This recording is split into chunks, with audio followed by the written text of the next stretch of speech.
បាទសួស្តីអ្នកទាំងអស់គ្នាថ្ងៃនេះថ្ងៃទី23ខែសីហាឆ្នាំ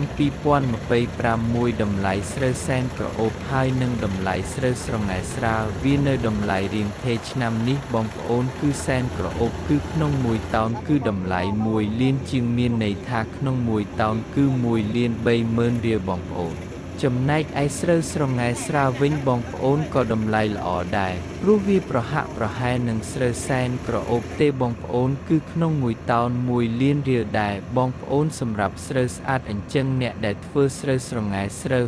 54ឆ្នាំនេះតម្លៃរៀងគ្រាន់បងប្អូនគឺទិន្នផលរបស់ស្រូវ54ហើយស្រូវស្រងែស្រាលនឹងគឺផលវាបានច្រើនជាង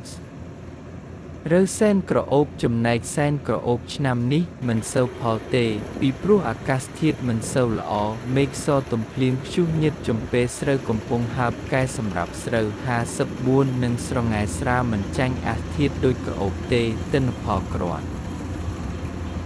បាទហើយសែនក្រអូបដែលកំពុងតែច្រូតនេះគឺមហត្តាបានតែ74ធុងទេបងប្អូនអត់បានច្រើនរហូតដល់5ធុងទេបងប្អូនអញ្ចឹងមានន័យថា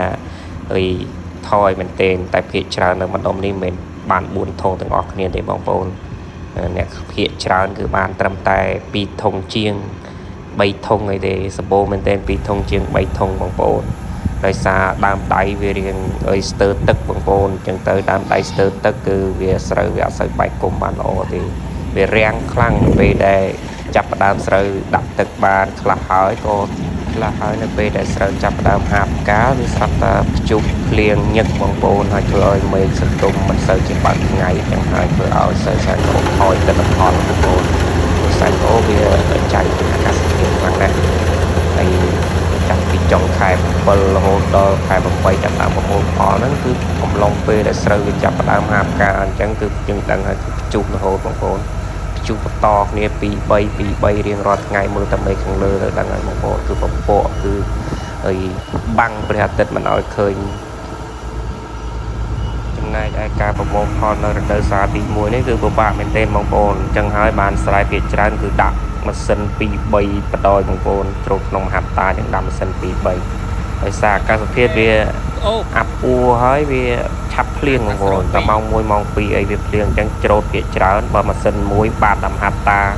ឬក៏2ហត្តាយ៉ាងច្រើនហ្នឹងគឺមេឃធាក់ភ្លៀងដល់ហើយបងប្អូនអញ្ចឹងច្រូតអត់ទាន់ទេការប្រមូលផលគឺពិបាកមែនទេនៅរដូវនេះ